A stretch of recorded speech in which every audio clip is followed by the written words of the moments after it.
ముందుగా నమస్కారం సార్. నమస్కారం సార్ చెప్పండి సార్, ఈ వరి పంటలో మీరు ఎంతకాలంగా నిమజ్జనమై ఉన్నారు? 20 సంవత్సరాల నుంచి 20 సంవత్సరాల నుంచి ఈ వరి పంట వ్యవసాయం వ్యవసాయం చేస్తున్నారు. చేస్తూనే ఉన్నా. ఎంతకాలంగా ఈ వరి పంట వేస్తున్నారు సార్ మీరు? ఈ పంట అంటే ఇప్పుడు 6 నెలలకు ఒక పరిస్తాం. మ్మ్. 20 సంవత్సరాల నుంచి 20 సంవత్సరాల నుంచి వరి పంటల సాగులోనే ఉన్నారు. సాగు ఆహా. ఇప్పుడు మీరు ఎంత విస్తీర్ణంలో సాగు 10 చేస్తున్నారు? ఎకరాలు చేస్తున్నా. 10 ఎకరాలు లీజా సొంత పొలమా? లీజే. లీజు ఎట్లా సార్? ఎకరం ఎట్లా ఇస్తున్నారు? ఎకరాకి 20,000. ఎకరాకి 20,000 ఇస్తున్నారు. ఇక్కడనే లీజ్ తీసుకొని చేస్తున్నారు. ఇక్కడ లీజ్ తీసుకొని చేస్తున్నా. చెప్పండి సార్, మొదటగా ఇవి ఏ రకాన్ని ఎంచుకున్నారు మీరు? విత్తన రకము విత్తనం కార్కొక రకం పేజ్ ఇప్పుడు పెన్న వచ్చింది. ఆ, మళ్ళీ నెక్స్ట్ టైం వేరే పెడతాం. పెన్నాల దొడ్డు రకం. దొడ్డు రకం పెన్నాల ఇది ఇప్పుడు. ఇలా మళ్ళీ ధనరాజు ఇది ధనరాజు. ధనరాజు ఇది ఈ రకం. 2 రకాలు పెట్టినాం ఇలా. 2 రకాలు పెన్న ధనరాజు. ఎట్లా ఉన్నది అవి వడ్ల రేట్లు ఎట్లా ఉన్నాయి? రేట్లు అది 3 కిలోల బాపతి. 3 కిలోలు 1200 ఉంటుంది దాని రేటు.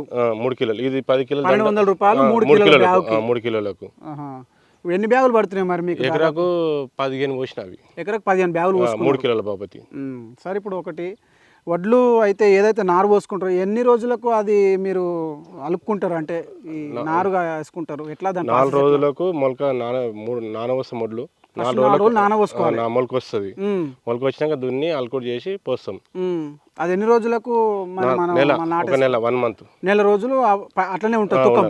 నెల రోజులకే స్టార్ట్ నెల రోజులకు మళ్ళీ నాటేసుకోవాలి. ఎంతమంది కూలీలు పట్టినారు మీకు? ఎకరాకు 6 వేస్తారు. ఎకరాకు 6 వేస్తారు. అంటే వాళ్ళకు కూలీ లాగానే గుత్త 6,000. ఎకరాకు 6,000 6 వేస్తారు. 6 వేస్తారు.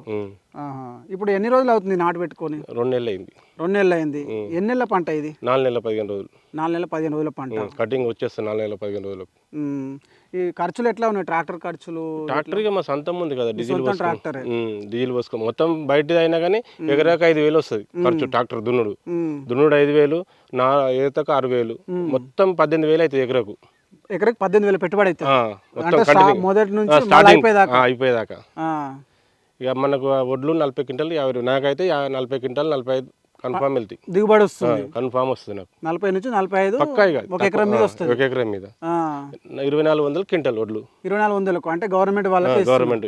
ప్రైవేట్ అయితే 2,200. 2,200 అదనకు పైసలు ఇస్తారు కాబట్టి గాల్లో పెట్టుకుంటాం. ఇక అజన్కి ఏం అవసరం లేదు మాకు. ఇక చెప్పండి సార్, ఇప్పుడు ఈ వరి పంటలో ఫస్ట్ మనము ఏమేమి జాగ్రత్తలు చేపట్టాలి? మీరు ఏమేమి రసాయన ఎరువులు వేసుకున్నారా లేకపోతే మరి సేంద్రియ ఎరువులు చల్లుకున్నారా? ఏంది దీని పరిస్థితి ఎట్లా ఉంటుంది? ఫస్ట్ దుక్కి దున్నుతాం. కొడేరు ఫస్ట్ బూడి మీద కొడేరు తెచ్చి వస్తాం. అది లేకుంటే ఆవులది పశువులది మళ్ళీ గొర్రెది వస్తాం. ఏది దొరికితే అది వస్తాం. అది వేసి దున్ని పెట్టేస్తాం. మళ్ళీ ఇక మామూలుగా డిఏపి వేసుకుంటే వేస్తాం. ఒక ఊరి చల్లుతాం. ఇక ఏమన్నా రోగం వస్తే పిచికారి మందు చేస్తాం. ఏమేమి రోగాలు వస్తుంటాయి? మొగి రోగం బాగా వస్తుంది. మొగి రోగం వస్తుంది. మొగి రోగం ఒకటే వస్తుంది.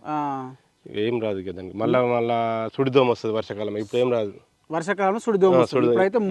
మొగి రోగం వస్తుంది. అప్పుడు వస్తుంది మొగి రోగం, ఇప్పుడు వస్తుంది. కానీ వర్షాకాలం అయితే సుడిదోమ వస్తుంది. సన్నగా చేస్తాం కదా, అప్పుడు దొడ్డిదానికి రాదు. అది ఇప్పుడు దాదాపు వరికి స్ప్రేలు కూడా చేసుకుంటారు కదా? చేపిస్తాం. దేనికి స్ప్రే చేసుకుంటారు? మొగి రోగానికి. మొగి రోగానికి ఇక వేరే దానికి ఏం లేదు. ఈ గడ్డి మందు కలుపు మందు గిట్ట వచ్చేసింది. 1,500 అవుతుంది మందు. ఇప్పుడు నాటు పెట్టుకునేటప్పుడు ఈ ఉరాలు తీయడం అట్లాంటివి చేస్తారా మీరు? చేపిస్తాం. ఎట్లా ఉన్నాయి వాళ్ళ రేట్? ఎట్లా? అలా 1,000 రూపాయలు ఇస్తాం కూలి. ఒక కూలికి 1,000 రూపాయలు ఇస్తాం. ఉరాలు తీయించుకొని తర్వాత ఒక ఎకరా తీస్తాడు ఒక ఆయన. ఒక ఎకరా తీస్తాడు ఒక రోజుకి. 15 ఎకరాలకి 15 రోజులు పడుతుంది. 15 రోజులు పడుతుంది. ఒక్కలైతే ఇద్దరైతే దాని అయిపోతుంది. ఇప్పుడు మనం ఒక కర్ర పెట్టుకున్నదా ఈ 2 కర్రల? అది ఒక కర్ర బాపతి, ఇది 10 కిలోల బాపతి. 2 రకాలు పెట్టుకున్నాం. ఈ ఒక కర్ర బాపతికి దాదాపుగా మనకు దంటు అంటే పిలికలు రావడానికి ఏమన్నా మందులు వేసుకుంటారా? అది పటేరా వేసుకుంటాం. పటేరా వేస్తే ఒక బకెట్ అని ఇస్తాడు. అది కలుపుతాం. 2 కలిపి చల్లేస్తాం. అవి కలిపి చల్లేస్తే వచ్చేస్తుంది. కలుపు తీసుకున్నారా సార్? కలుపు ఏముండదు ఇక లేదు. మందు వచ్చేసింది ఇప్పుడు. కలుపు లేకుంటే మందు వచ్చేసింది. ఇక జల్లుకుంటే సరిపోతుంది. అలా కలిపి చల్లేస్తాం. ఇక ఏం అవసరం లేదు. ఇక కలుపు తీయాల్సిన అవసరం లేదు. ఇప్పుడు నీళ్ళు ఎట్లా? దీనికి నీళ్ళు ఉంచుతాం. ఎప్పుడు ఎండిపోకుండా ఉంచుతాం. వేసినప్పటి నుంచి ఇట్నే వస్తాయి. ఎక్కువ ఉంటే బంద్ చేసుకుంటాం. వరి వేయాలంటే దాదాపుగా నీళ్లు ఖచ్చితంగా అవసరం కావాలి. నీళ్ళు లేని పండది. ఇప్పుడు కూరగాయల పంటలకైతే ఒకసారి బారబెట్టి వదిలేస్తారు. నువ్వు ఎండిపోతే మళ్ళీ పంట రాదు. ఎప్పుడు 24 గంటలు నీళ్ళే ఉండాలి. దీంట్లో ఇంకా ఏమన్నా జాగ్రత్తలు తీసుకుంటే ఎక్కువ దిగుబడిని తీసి ఏమన్నా ఉన్నాయా అట్లాంటివి? ఇంతకన్నా ఎక్కువ హైయెస్ట్ తునికి బలరం లేనే. ఇంతకన్నా ఇవ్వాలి. ఈ ప్రాంతంలో మీరే మండలం మొత్తం మీరే highest గా? అది హైయెస్ట్ పంట. అంటే ఈ ఎకరాకి ఇన్ని క్వింటాలు 45 అంటే టార్గెట్ మాదే ఇక తునికి బొల్లారంలో. యాదగిరి ఫర్టిలైజర్లు తెస్తాము, నువ్వు ఏడైనా అడగొచ్చు. టాప్ ఇదే ఇక, అంతకు ఎక్కువ వెళ్ళేది ఇక. వీరారెడ్డి అంటే అయినా మేము ఇద్దరం టాప్ ఇక. బోరంపాటి వీరారెడ్డి అంటారు, ఆయన మేమే టాప్. ఓకే. ఎట్లా మరి కోపియడం మనుషులతోనే కోపిస్తారు? మిషన్ మిషన్ వాళ్ళ రేట్లు ఎట్లా ఉంటాయి? అది 2200 గంట, గంటకి 2200 కోపియడం మిషన్. అంటే ఇప్పుడు మనం కోపియాలి, ఈ టైంలో కోపియాలని ఎట్లా గుర్తుపాటు చేస్తారు? అది గొల అవుతుంది కదా, గొల అయినాక పండు మక్కినాక ఒరిగిట ఎరుపుకొచ్చేస్తుంది ఇక.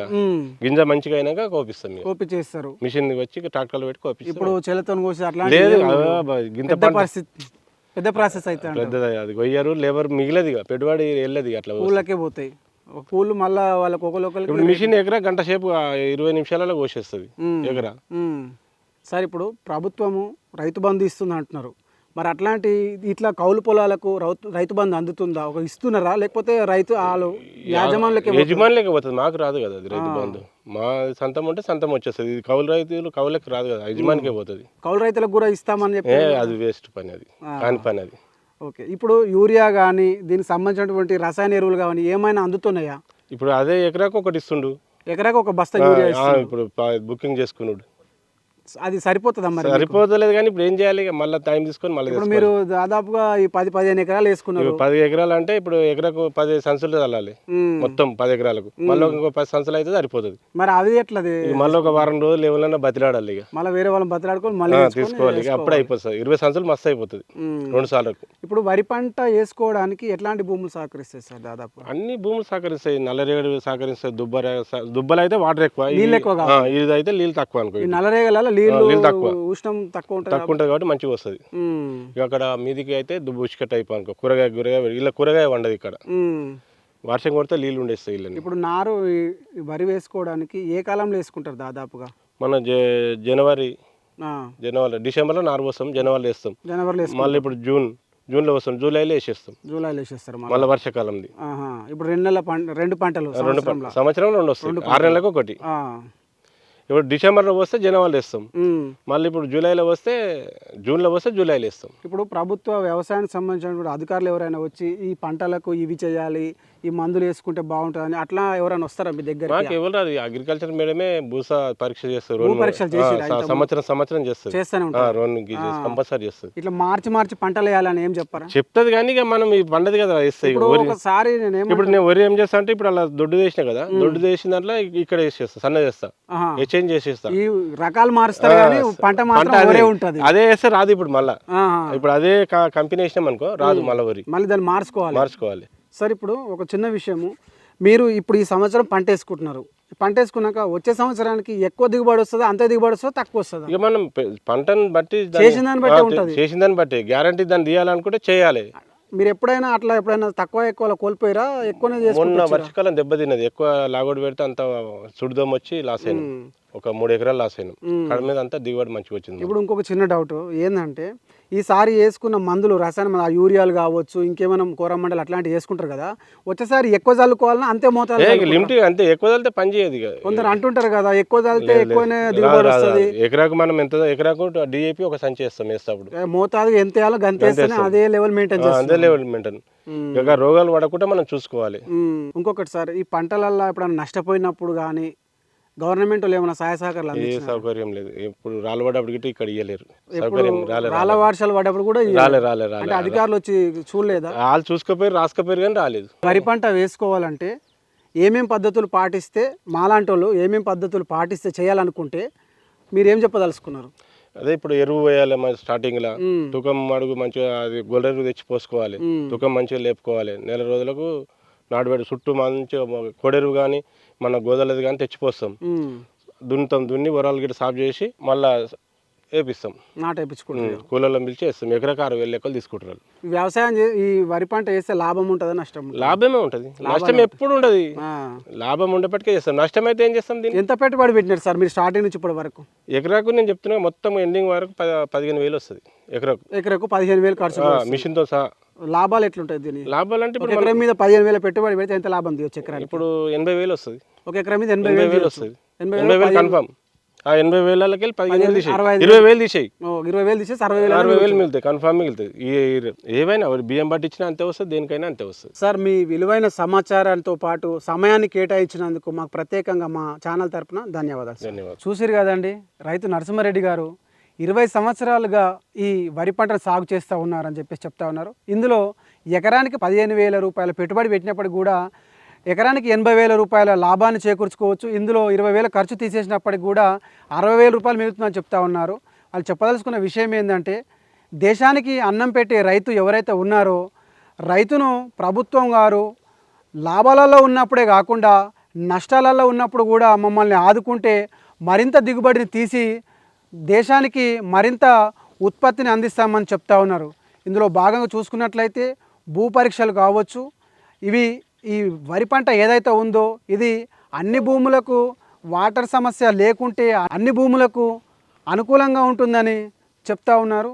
దీంట్లో ఎక్కువగా శ్రమ అనేది ఏమి ఉండదు కాబట్టి ఎంత పెద్ద ఎత్తునైనా ఈ వరి పంటను సాగు చేయవచ్చని, ఇందులో రకరకాల రోగాలు అయితే ఏమి ఉండవు. దాదాపుగా ఈ మోగి పురుగుతో సమస్య పెద్ద ఎత్తున ఉంటుంది, దీనికి స్ప్రేలు చేసుకుంటామని కూడా చెప్తా ఉన్నారు. ప్రభుత్వం వారు, ప్రభుత్వ అధికారులు మాకు వెన్నంటే ఉండి సరైన సమయాల్లో రసాయన మందులు అందించినట్టయితే మేము పెద్ద ఎత్తున వరి దిగుబడిని తీసి చూపిస్తామని చెప్తా ఉన్నారు. నేను మీ మహేష్, చూస్తూనే ఉండండి పొలిటికోస్ మీడియా.